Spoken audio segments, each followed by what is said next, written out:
Well, hello everyone, and welcome back to this series. What's actually the fifth session, our final one on what a job means to a community, what a job means to a family. It's our final session, and I just want you all to know how much I've enjoyed this. I, of course, feel strongly about the topic, but it's really forced me to dig further into it and think about that passion and that philosophy and kind of how to apply it. So thank you for that. It's really been a joy engaging with you, with the student associates, and reading your really good questions and comments. I have to say that I've learned from them. So thank you very much for that. During the very first lecture, we talked about what a job means to a family, to a community. And I asked you what a job meant to you, what your first job meant to you. After 5 weeks of exploring that in depth, I hope your view might have changed or broadened a little bit. So I'm hoping that you might give a little back today and share in the chat feature as we go along, both questions for our speakers, but also what has stood out to you about the effects of a healthy economy on lives and communities and society. Because I'd really love to get a sense of your takeaways before we say goodbye. So across this series, we've been talking about what a strong economy does for improved health outcomes, for a cleaner environment, for meaningful and generous philanthropic activity, for vibrancy in the arts.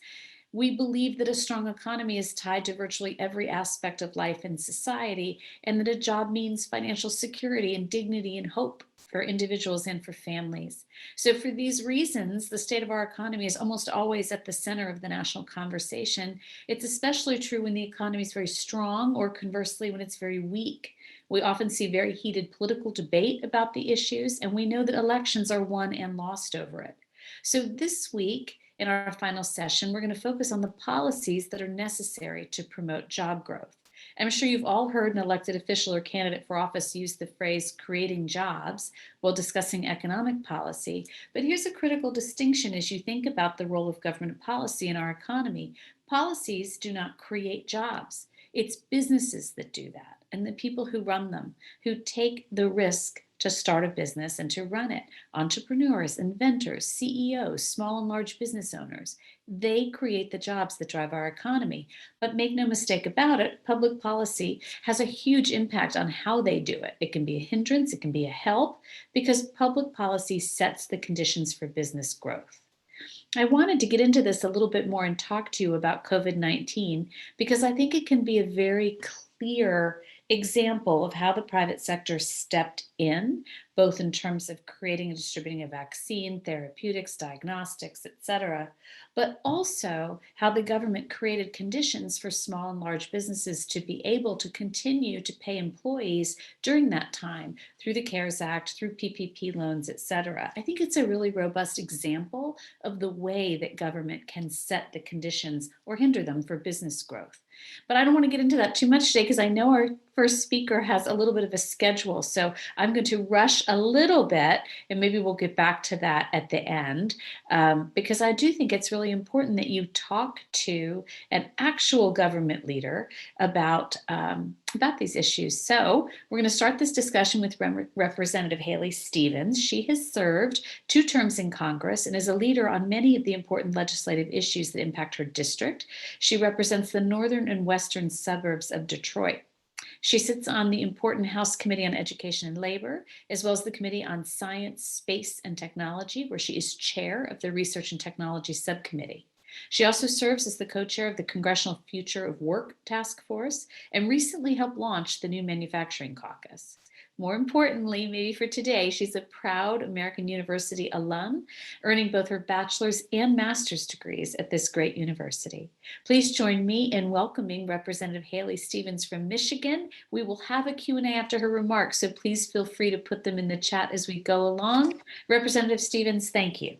Hey, thank you so much, Suzanne. I am such a huge fan of yours and obviously a huge fan of my alma mater. I think the only thing missing when I was at American University was the Stein Institute of Policy and Politics. And as I got ready to speak with all of you today, was completely inspired by what this institute is doing and the way it is catalyzing ideas and innovations for policymaking for some of our large challenges, and bringing in a suite of fellows and experts such as yourself, Suzanne, to help guide the responses and the solutions to our national and global opportunities. So it is a real privilege and a pleasure to be with you all here today. I, in particular, am eager to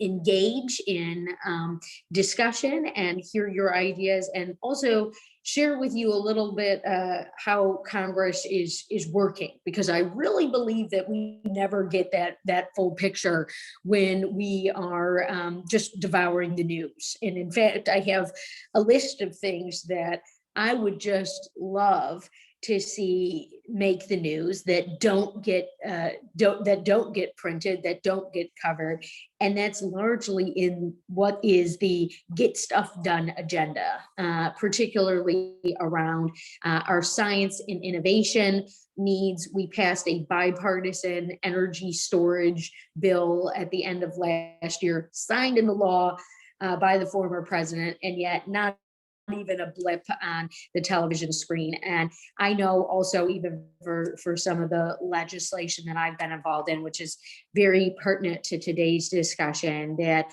we have, again, gotten success, gotten things signed and done, and yet people want to focus on the infighting, and they don't necessarily want to focus on where and how we are delivering. So thank you all so much for having me today.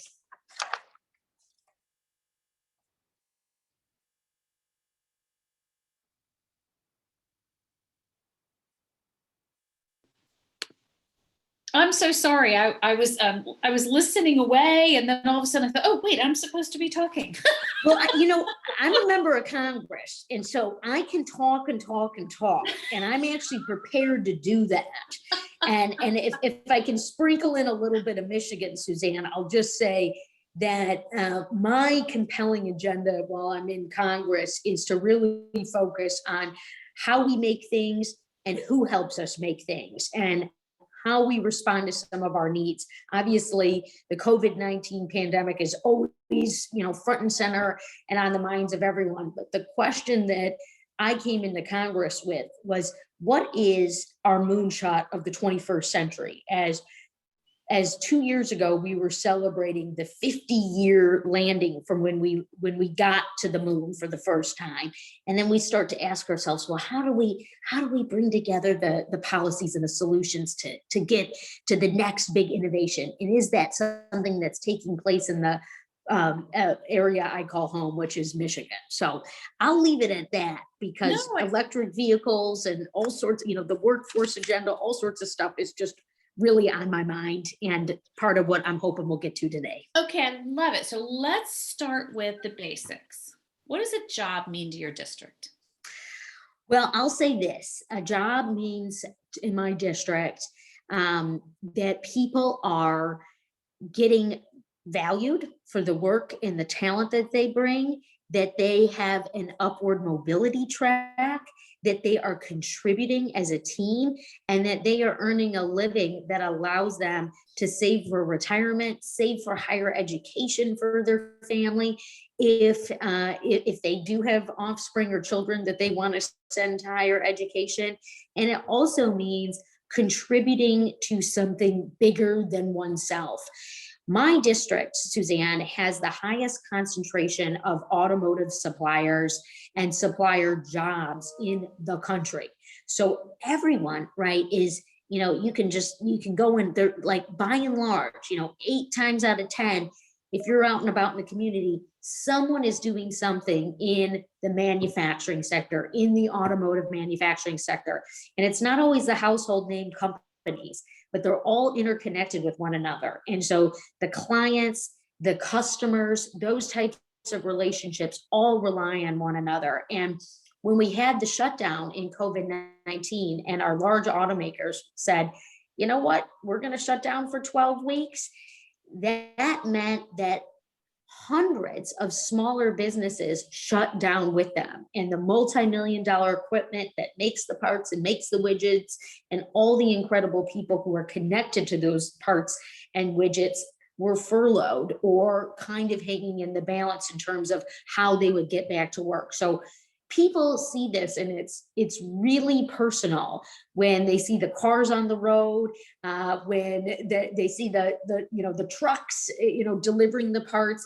It's all a part of what is happening in my district, and people see that not just as a job, as in their daily work. It's daily work, continuous improvement, and breakthrough innovation that is happening all over Michigan. And as we've kept our finger on the pulse, and remember, this is the moonshot question, right? So as we kept our finger on the pulse, and I in particular as a member of Congress did so, the innovation was still happening. Electric vehicles, self-driving cars, all the different sensors and components.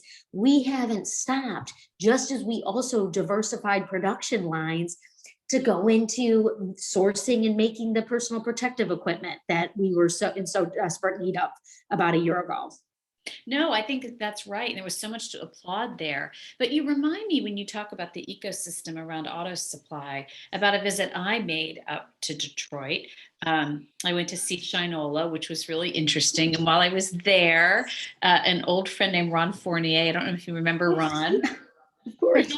he pulled together some roundtables of small businesses from the suburbs and from Detroit into a place where I could learn about the business opportunities there. And the thing I heard over and over and over again was the thing that was holding back these businesses from growing, the thing that was holding them back from creating even more jobs, was a lack of skilled workers. And they were really struggling with finding skilled workers, convincing people to go into the trades, convincing people to take advantage of the apprenticeships. And so now here you are, a member of Congress. What can we do about that? Well, there's so much on that front. One is obviously on the image. For years and years, decades now, people have just been told, you know what, manufacturing and the skilled trades, that's dirty, dark, and dangerous. That's not a good career path. You've got to go and do 4 years behind a desk, behind a computer screen, get that liberal arts degree, just like Congresswoman Stevens did at American University, right? And that was great for me. But I'll tell you, members of my own family, even in my family, right, that wasn't for them. And the skilled trades were. And yet we didn't provide that door opening or that career path because we had a false impression or a bad impression. And we chipped away at what opened the door to pipelines for apprenticeship programs starting in grades 10, 11, 12. Now, after, a decade and a half plus really, of this, we've seen a reinvestment in programs like First Robotics. And I want to brag and share all this with you for a minute, because First Robotics is exactly what you think it is. It's a robotics competition that takes place all across Michigan, but also all across the country. But the state of Michigan has the largest number of FIRST robotics teams in the country, which means that high schools form teams. They're making, a robot that shoots a ball into a designated area. But they also have people who market, who network, who conduct diplomacy. I had one of my first robotics students in Michigan's 11th district who was on the diplomacy side. Well, then she applied for an internship with the UN for high schoolers and got the internship based on her negotiation skills on FIRST Robotics. So part of what we also need to reawaken is working with your hands is contributing to other jobs. And so you are leading the way. And you have to remember the skilled trades, while they're mechanical, they're also now digital. We start to think about our software engineers and our computer aided design engineers and people who operate CNC machines. You get CNC trained and certified, no one's ever taking that skill from you. And yet you have that. And so I'll walk in and I do a program called Manufacturing Monday. And I go and I visit with the small businesses and the innovators, and I see some of the coolest stuff you'd ever imagine taking place. And I get to talk to the workers and the people who are propelling that technology forward. And Suzanne, when I talk to them, some of them say, I was doing something else in my career. And then I realized, oh my gosh, if I got CNC trained, I could be running this amazing piece of equipment that's cutting metal and developing prototypes for devices that are going into the rocket ship. So that's partly why we have things also known as Manufacturing Day, where we're exposing students at a young age. This is why I invest a lot of my personal time. And I tell the students who are going into the skilled trades, I say, hey, if you want to stay connected to your congresswoman, me, please do, because I want to champion what you do. And if you meet some of my requirements, I'd be happy to offer you a recommendation. And one of the students said, you'd offer a recommendation for me to go into skilled trades? And I said, you bet your bottom dollar I would. So we're obviously in the race for the future. It is about American talent. And obviously for anyone who's involved in this discussion, we really got to say that once you have those skills, no one's ever taken them from you.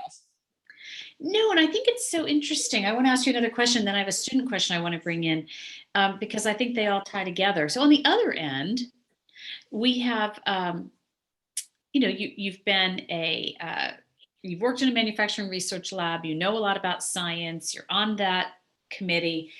And just yesterday at the chamber, we were having a conversation about the next pandemic, disease X, and what we have to do to prepare for it. And one of the experts was saying we need more scientists in government. We need more kids who are science literate, because we need scientists to be able to see evidence, know truth, be able to see through kind of other things. And yet she was saying that federal research spending is at a 60-year low. And so on one hand, we need more skilled labor. On the other hand, we need more R&D. And so what do you think? Are there more opportunities for R&D funding on the table? Well, today in particular, as you were having your conversation yesterday, I was having this conversation with House leadership and even taking some questions from the press on this very topic. And guys, this is part of what I ran for Congress on, because I saw those headlines, that we're going to have a lost generation of scientific research if we don't start investing in a competitive way. And if we don't get back to, and not to just completely lean on the moonshot of the 1960s, but if we don't get back to that way of thinking in terms of compelling the best and brightest among us to go in to a government agency and contribute to the scientific research and discovery efforts.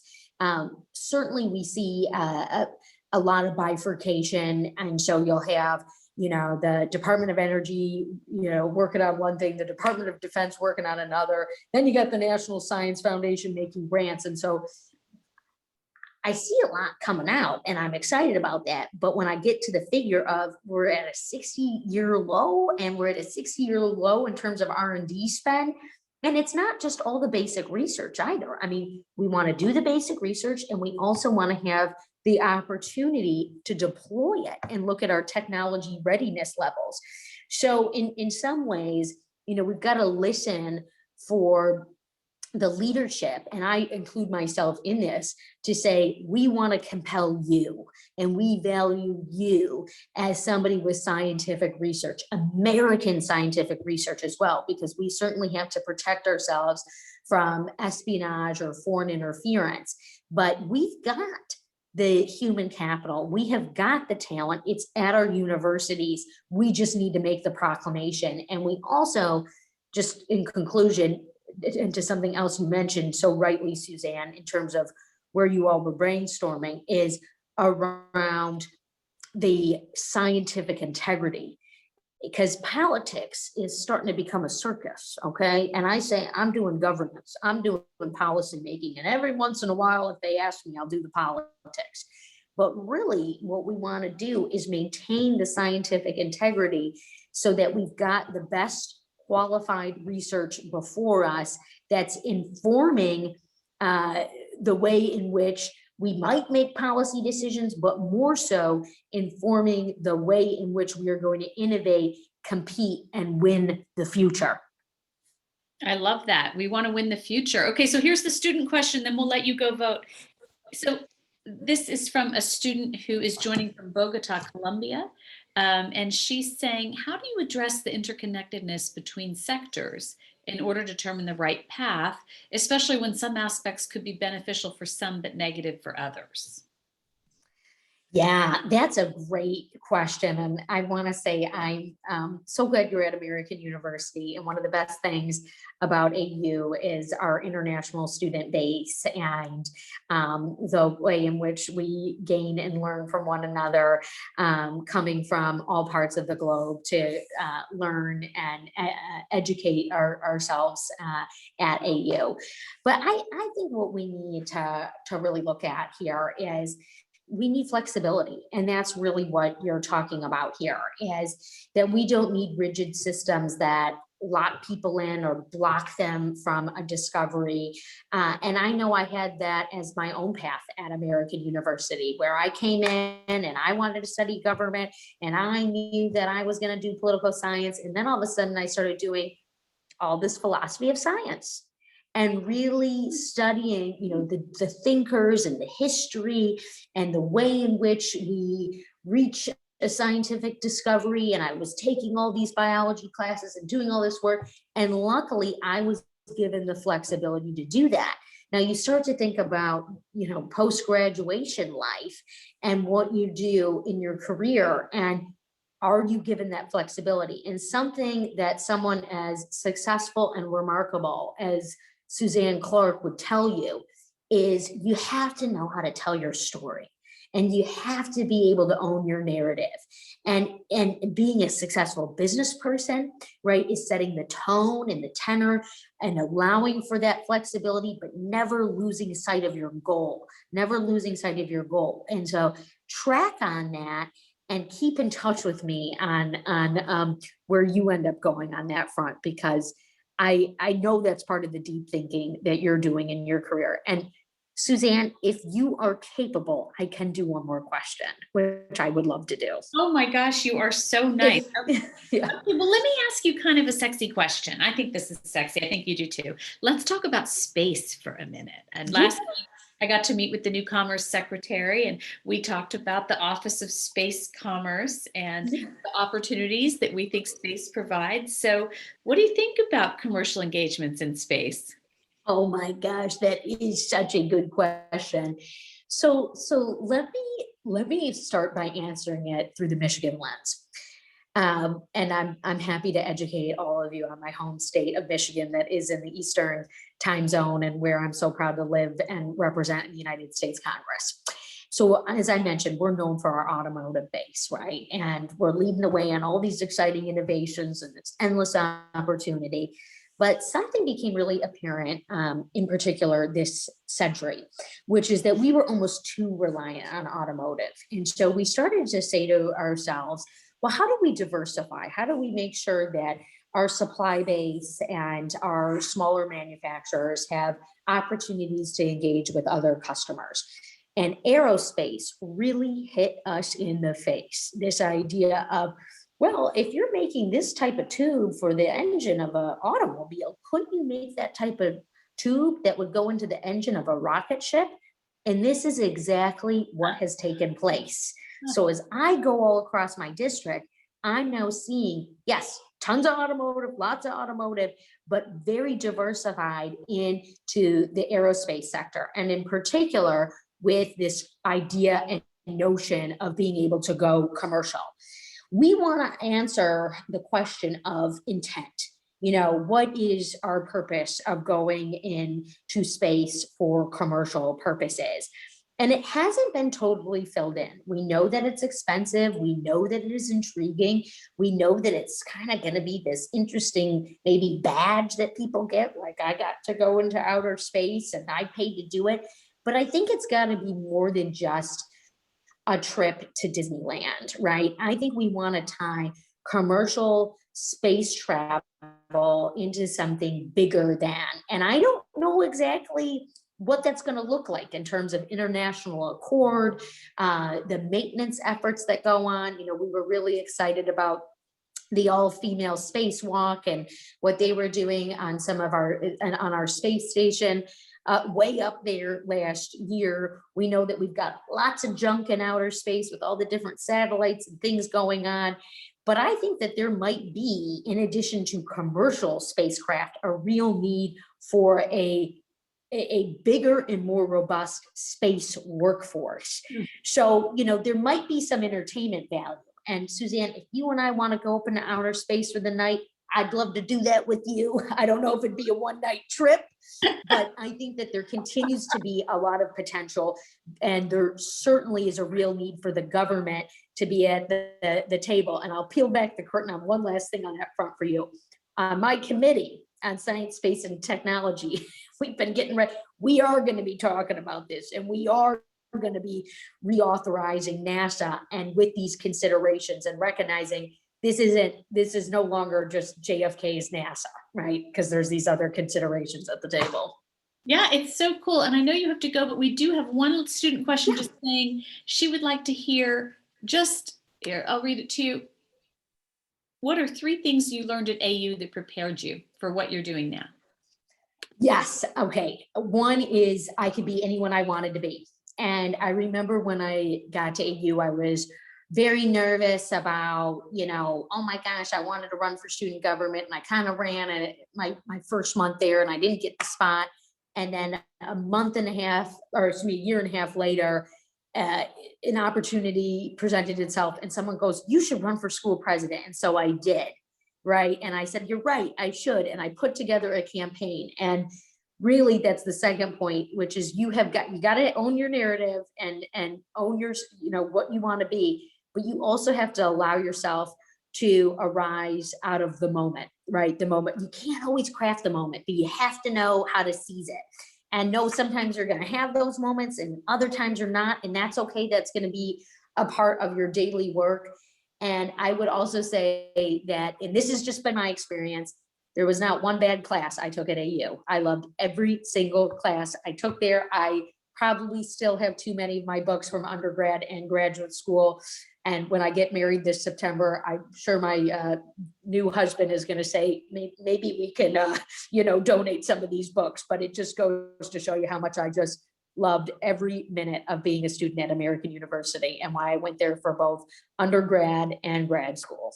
Well, my goodness, we love your passion, your commitment at the U.S. Chamber. We're looking forward to you to create more jobs in your district and help grow the economy all the way to space. We're ready. I'm very eager to do that alongside you. We're going to take a trip. I heard you. We're going to take a trip to space. We're going to the moon. Let's go.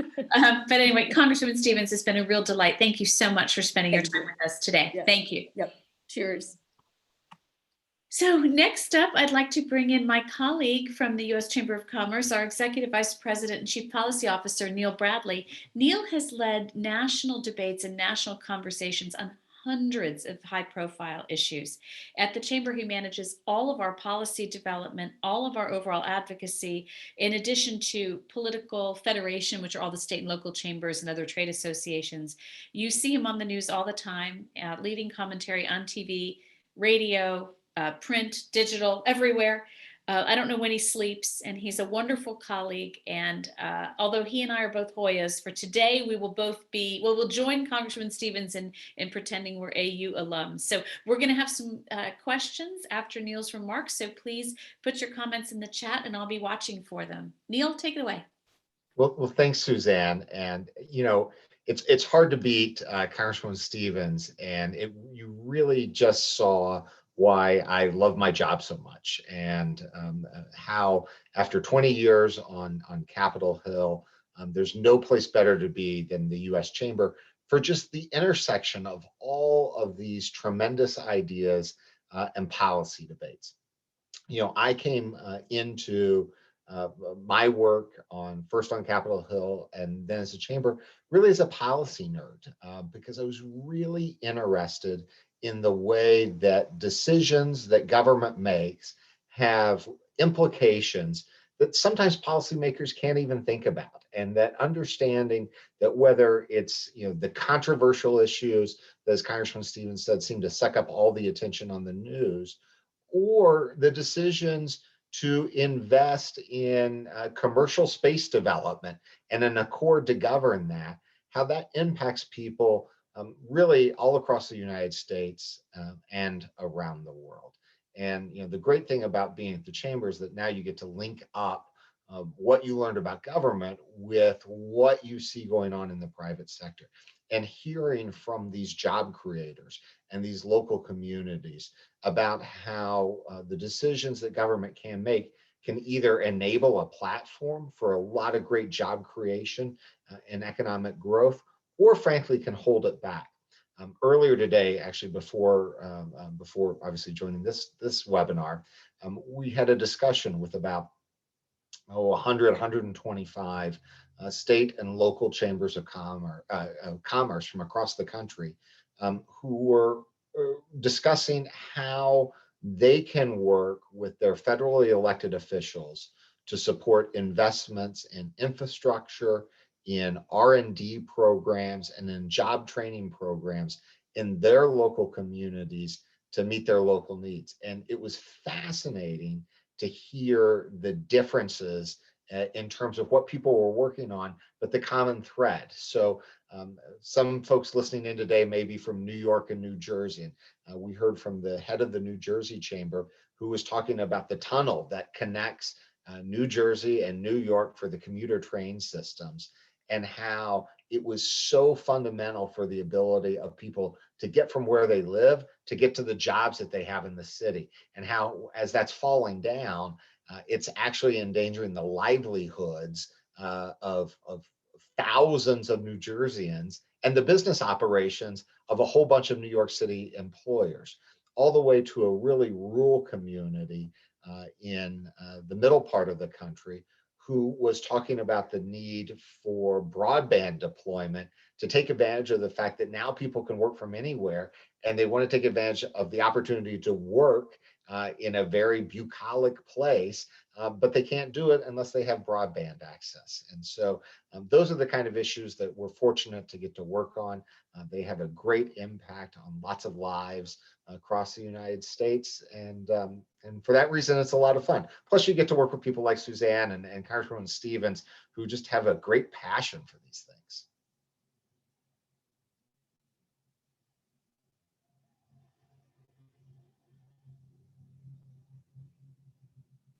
I'm never quite prepared for the Q&A, am I? It always takes me like an extra minute. I was listening away here. So, so Neil, you and I talk about this all the time, because as you just described, it's a passion, it's an expertise, it's a life's work, et cetera. But what we believe is how, important this is to society. And so I think thinking about the different ways that public policy impacts our economy, we have a great student associate named Isabella, who's just been wonderfully productive and helpful, and she had an idea about talking about trade policy and also tax policy. So let's start with taxes. We know that tax policy is always high on our list. We know taxes are really in the news right now. So talk to us a little bit about how the tax code impacts job creation. Yeah, so this is a great example of both how you have to combine data-driven kind of policy considerations, but also when you're doing advocacy, which is obviously what we do with the chamber, a little bit of the narrative and understanding kind of the real world implications of things. And so, too often the debate over taxes from our perspective is about, is it a fair share or who can pay more, rather than a discussion about what are the economic consequences of a tax policy. And there are real economic consequences. And sometimes they're hard to understand because they're broad based, but that doesn't make them any less real. And so one of the things I like to do is highlight some examples that are really kind of tangible, that I think may help illustrate the story. And one of the best, because I think it's just so relevant to so many things, is back in the early 1990s. Congress was looking to raise revenue. And one of the provisions that they enacted into law was a luxury surtax on what they called yachts, but it was any boat that cost more than $100,000. And the politics of it seemed quite reasonable.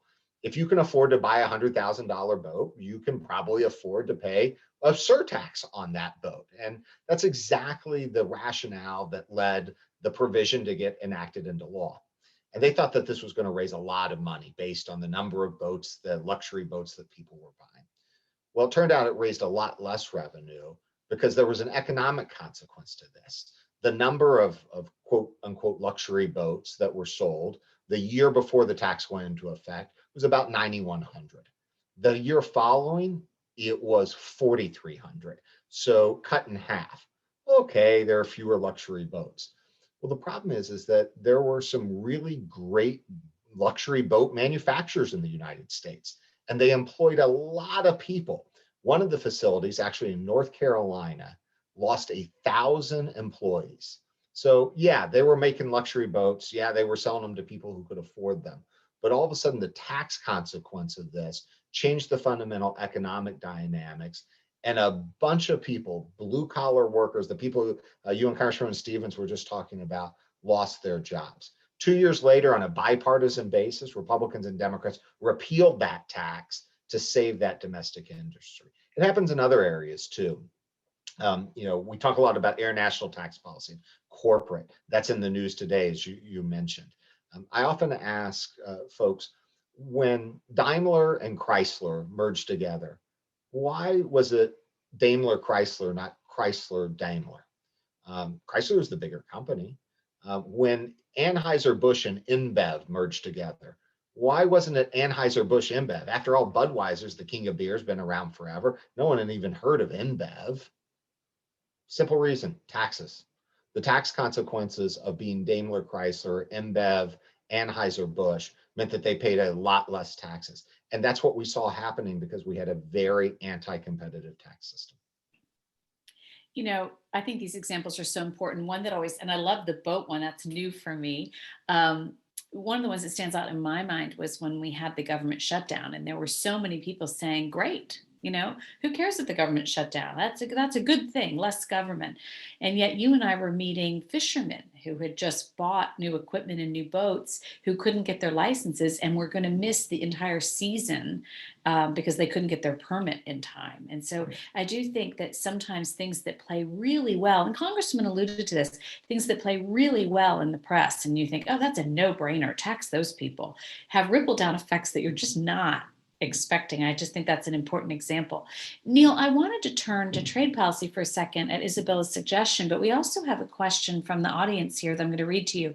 Can you share your thoughts on the potential for international coordination between business organizations to promote job growth policies globally and build up a group of like-minded countries? And this comes from a member of the Japanese Business Federation and an AU School of Public Affairs alum. I love that question. We are the U.S. Chamber of Commerce, but one of our biggest divisions is actually an international division that works with U.S. companies around the world, but importantly works with 121 American chambers of commerce abroad. But through that, we've gained the ability, because all these AmChams are obviously located in places like Tokyo or Seoul or Buenos Aires or around the world. We get the opportunity through them to work with the national business associations in those other countries. Sometimes we work together on broad international issues. There's a group of business associations who are official participants in the climate talks that occur every 4 years, bringing the business perspective to those discussions. They often also occur on a bilateral basis. So particularly when there are discussions about trade agreements or removing barriers to trade, the conveners from the non-governmental sectors are the US Chamber and the counterpart to the US Chamber in that other country. USMCA is a perfect example.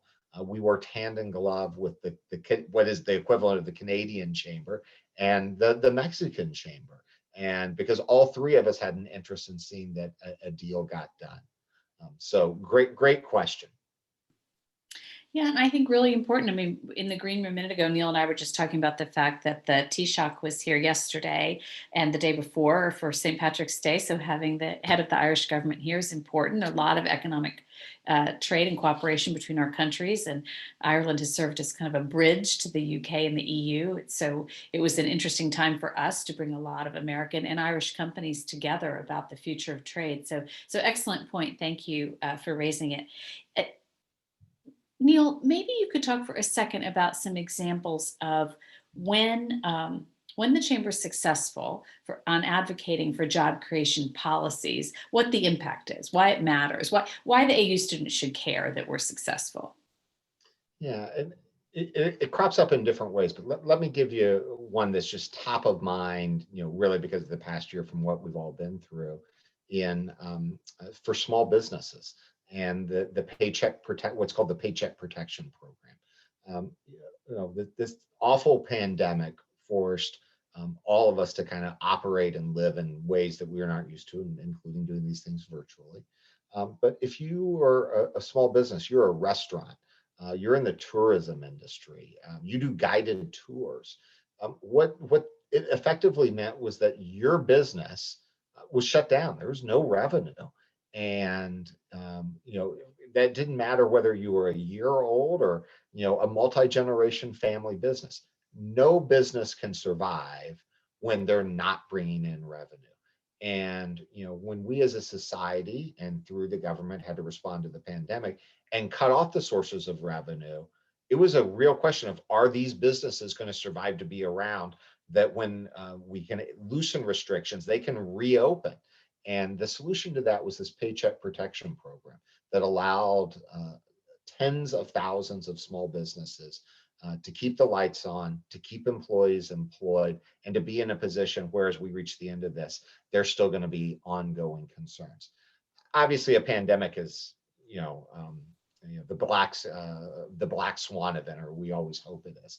But there are lots of examples in non-pandemic times where if we're successful, and we have been successful on opening up, to go back to trade for a second, opening up a trade program with another country. And it's not just big countries. One of the most successful small business trade programs that we've had, that a lot of mid-sized businesses have taken advantage of too, is with Africa, just an area where we had not traditionally had trade. And now there are businesses who make their living and are able to employ their employees because we do trade with Africa and we have commerce channels that are open. And so I can come up with lots of examples, whether it's in finance or infrastructure or other places, where just getting the policy foundation right allows people to do really innovative things. I want to say one thing. You were talking about space a minute ago, and Congressman Stevens says, we didn't know what's going to happen.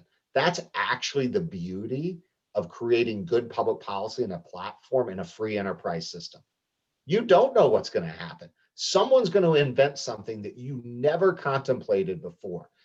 Some company is going to say, hey, we can reuse a rocket if you want to go, and we'll land it on a barge in the middle of an ocean.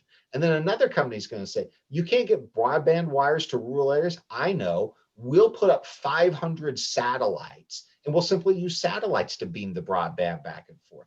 None of us thought of any of that, but we created the platform and people went out and did it. I think it's so important, that we talk a lot about unleashing American innovation and ingenuity on the toughest problems we have, right? What we need to do is unleash the free enterprise system and all of this innovation on the biggest problems and let them go at it, because they find solutions that we couldn't have thought of, that you can't imagine. I think that's such a good point. Neil, the other thing I'd love to dispel before we go is this myth that Republicans and Democrats can't do anything, that they can't get anything done. You're a longtime, very successful Capitol Hill veteran. Maybe share with the students or with the audience some times you've seen it work. Yeah, I'll share two examples, and they're two very different situations. The first is maybe was one of the hardest, and that was the 2008 financial crisis, where Republicans and Democrats, and I was fortunate enough to be the lead negotiator for the group of House Republicans, came together to create the Troubled Asset Relief Program, or TARP. It's a four-letter abbreviation, and it, for a lot of politicians, was a four-letter word in terms of politics. But it kept the U.S. economy and the credit markets from completely seizing. And I remember we were talking to the head of the Federal Reserve at the time, and one of the members we were with asked him, said, what do you mean if we don't get this done, that the economy is going to freeze up?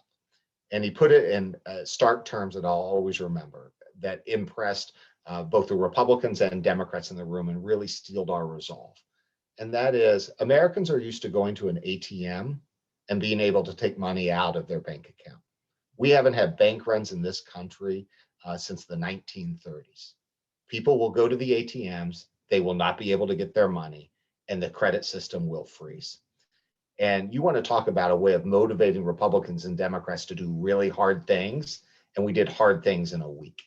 Another example that wasn't at the time as nearly dramatic or as time sensitive was a group of Republicans and Democrats were really focused on the fact that we seem to have a lot fewer young public companies in the United States. We had all these really old public companies, and that was good, but where were the new public companies?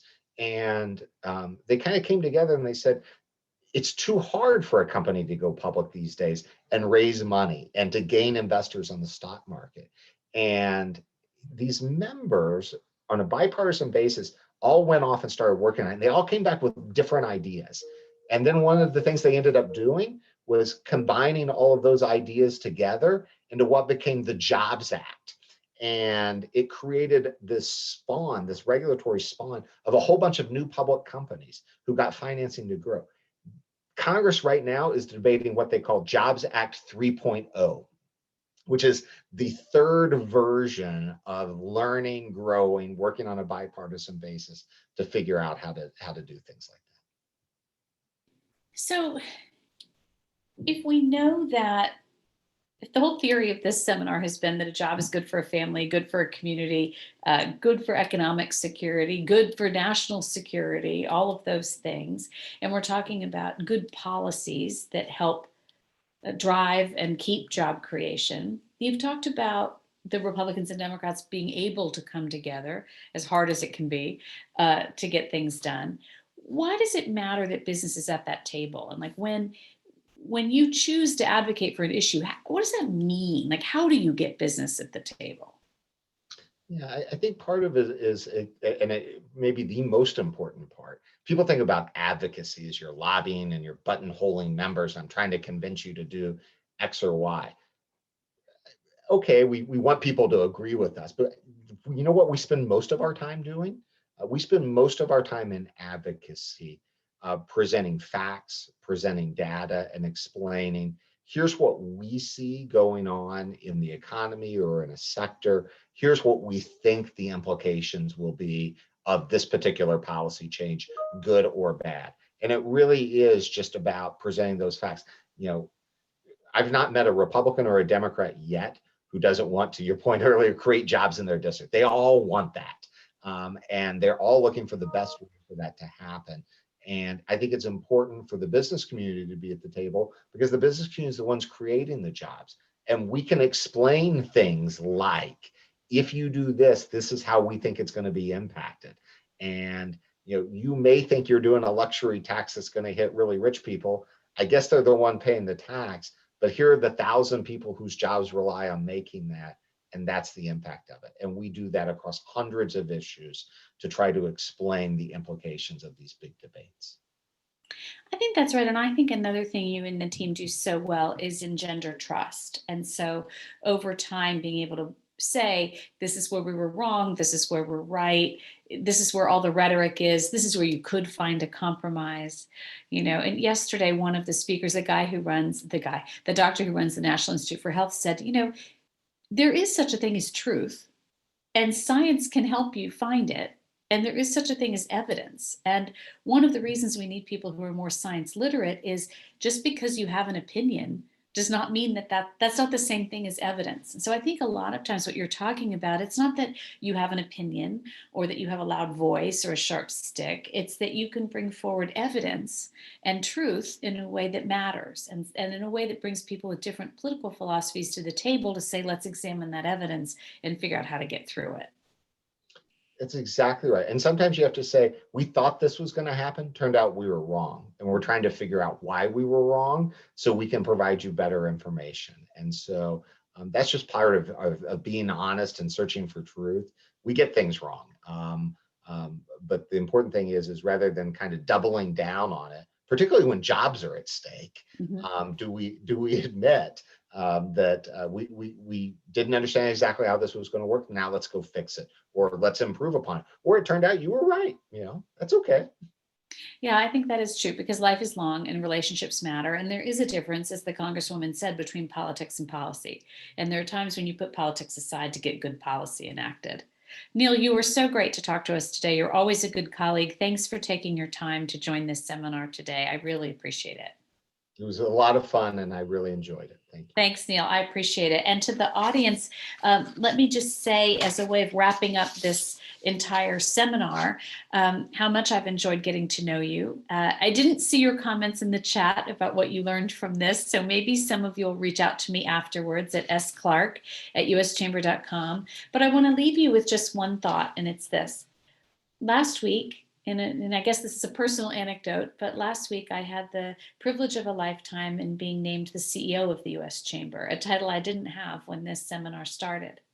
And a title I wasn't sure I wanted until the pandemic. And what I mean by that is I really felt the calling to this work during the pandemic.